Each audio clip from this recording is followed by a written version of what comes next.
Should the Chiefs fear the Browns in the AFC? Big dog, they should at least be concerned. You know what? I'm gonna go here. I didn't prep this. I can tell because concerned. But I'm gonna go here. Okay. When reading a psychology book, I learned about the difference between anxiety, stress, and fear. Oh, I like this. Okay, right. Oh. So y'all about to learn today. Educate Y'all about us to learn today. So a person, Sal, you on a train at 12 o'clock at night. It's dark outside. You're on a train by yourself, and a person walks in and his hands in his pocket, and he's kind of fidgeting, looking suspect. That's my stop right there. I'm off. Right. That situation is that will give you anxiety. Okay. Right. Now he pulls out a knife of sorts. Now that will give sorts or just a knife? He pulls out a knife. That is now fear. The whole situation was stressful. You tracking with me? So let's clarify the difference between anxiety, fear, and stress. Bring the train home. Now I'm going to say it like this. To bring the whole thing home, the Chiefs should have anxiety about the Browns. Right? You didn't necessarily should be fearful, but you should have a little anxiety. If that person gets on the train cell and they fidgeting in their pocket, say, you don't know what they about to, it's about to be a gun, is it going to be a knife, or are they just going to pull out an iPhone? You're still going to have a little bit of anxiety because you don't know just how threatening they are. I'm giving you all this off the top of my head. I love it. It's giving you anxiety. Tell it. The Browns, wait a second. They getting Grant Delpit back, their Thorpe Award winner from college, who missed all of last season, a second-round pick. He a dog. Wait, they getting him back? Wait a second. Greedy Williams, who was hurt last year, he was a top pick too. They getting him back. Wait, did they just get Troy Hill from the Rams? Because Troy Hill a dog. They getting him back. Uh-oh, did we just lose both our starting tackles that were supposed to start at the beginning of last season as the Chiefs? Uh-oh, we losing our tackles, and they just got another edge rusher, and Myles Garrett is getting into his prime? That is an anxiety-filled situation. Now, you don't know what they really about to pull out on game day. Okay. You feel me? Is it going to be a gun or is it going to be a super soaker? You don't know what they about to pull out on game day. Soaker. But nonetheless, the fact that they fidgeted in their pockets gives you a little bit of anxiety. So should the Chiefs be scared? Should they fear the Browns? No. But they should definitely have some anxiety about these weapons that the Browns are acquiring, both via health and via free agency. How much pain, if at all, will these weapons inflict? Woo! You took me there. I'm on that I took myself there. Yeah, I'm about to say. I came up with that right now. We was on that train ride. I been jumped off soon dude came on, but I mean, you know me, I'm scary. I ain't fighting nobody. That said, no. The Chiefs should not fear the Browns. I love your take, too, because even you admitted not fear them because the Browns don't have a knife. Browns don't have a weapon. There it is. Because in the NFL, you are who your quarterback says you are. And last time I checked, Baker Mayfield is a super soaker. And on top of that, he gonna miss. Like, this is not a guy that is going to strike fear in the top echelon teams. I remind you who those teams are, at least based on last year. The Tampa Bay Bucks and Tom Brady. The Green Bay Packers with Aaron Rodgers. Kansas City Chiefs with Patrick Mahomes. And Buffalo Bills with Josh Allen. And that's the one. And you're like, oh, no, Baker could become Josh Allen and take that leap. Can he? You sure about that? Okay. I'm hoping to see it because when you talk about fear, sitting on that train, looking at that guy as he reaches, I'm looking at the Cleveland Browns as they reach, and then they pull out a guy with no Pro Bowls. Not saying, that ain't scaring nobody. Then they pull out a guy with one winning season. Boy, stop. I'm staying on the train now. Oh, they pull out a guy who's tied for the most interceptions over the last 3 years. Oof, that ain't going to kill nobody. And then you pull in somebody, he ranked in the bottom half of the league in terms of completion percentage, yards per game, and passer rating since he's been a starter. Bruh, I get it. Big old dude, trench coat on, glasses, Scully, grill, mad, bumping NWA like the demo, not even the album. Like, damn, you might be shook. You're like, okay, let me see what this is about. And then they pull out this. I'm not scared, so I'm staying on the train if I'm the Chiefs because I'm not scared of the Browns. I respect it. Honestly, that's a part of my second half of my take. Again, I think there's a little bit of truth to both sides of this argument. All right. A homework assignment for y'all right now watching the show. I'll give y'all 5 seconds. Who are the top 5 quarterbacks in the league last year? Take your time. Think about it. Sal, you would take your time. Let me do it. You think about it. Last year? Last year. Okay. I did it myself this morning. Now, in no particular order, if I were to ask you the top 5 or top 6, you would probably name Patrick Mahomes. Ding, ding, ding, ding. Aaron Rodgers. Ding, ding, ding, ding.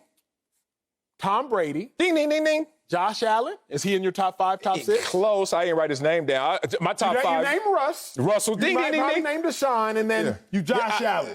Josh Allen, Deshaun Watson. Same there for you. You playing my game. Who that is? So I'm with you. I'm with you owe me money, too. Copyright. You owe my money. Nationally syndicated. So I look at it like this. What? The 4 quarterbacks that were left in the Final Four are in your top 5, at minimum in your top 6. Yes. So it don't matter, Sal, and I'll be trying to explain this to people. If I were to ask you who are the top 5, top 4 quarterbacks, and they're all in the Final Four in the NFL, then it doesn't matter about your offensive line. It don't matter about your left tackle. I didn't ask you who are the top 5 coaches. I didn't ask you the top 5 tackles. I didn't ask you top 5 safeties. I didn't ask you the top 5 linebackers. I asked you who are the top 5 quarterbacks. Say it. And in 4 of the top 5, they ended up in the conference championship games. So while the first part of my argument is the Browns should give the Chiefs some anxiety because of the pieces that they picked up, the buck stops in the NFL with the quarterback. Period. Like, nothing. Point honestly, blank. bro, we have all these conversations about, man, they got a great new offensive coordinator. Man, they got a phenomenal new DC. Man, you seen that tight end they just signed? Man, that linebacker a beast. Man, that rookie they about to draft.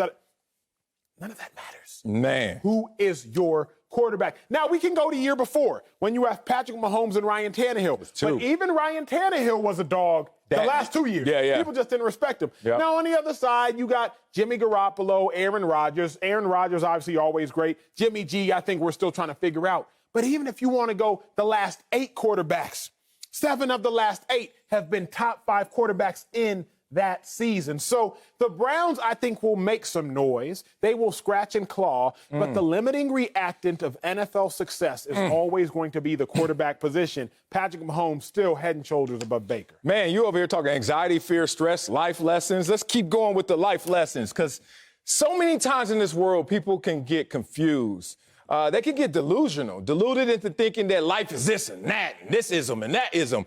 And then it just really comes down to a common denominator of most issues, if not all, haves and have-nots. Oh, you follow the money and you're going to find out, there's people with it who's going to take advantage of people without it. And then it just kind of starts to birth little gremlins of thought and all these isms. I love how you say that, because that reminds me of what you just said in terms of the quarterback. Like, you have a quarterback or you have not a quarterback, you in a different category. Let's talk about this. I don't like to beat up on the Cleveland Browns. It's kind of like you and Cam Newton. You know me, I'm an underdog by spirit, by nature. Yep. I'm a Clippers fan, bruh. I'm all day with the underdogs, but you got to prove me wrong. Browns did not have a top 10 offense last year or a top 10 defense last year. Only team to make the playoffs, but was outscored in point differential. All these are negative indicators. I remind people, Chiefs had the number 1 passing offense. Bucks had the number 2 passing offense. Bills had the number 3 passing offense. And where are the Cleveland Browns? 24. Man, you ain't going to close that distance unless your quarterback helps you close that distance. So let's talk about this. Since you are who your quarterback says you are, I remind people that Patrick Mahomes, this is a Chiefs versus Browns conversation. Patrick Mahomes in quarterback wins, they both were starters 2018. Number 1, where's Baker?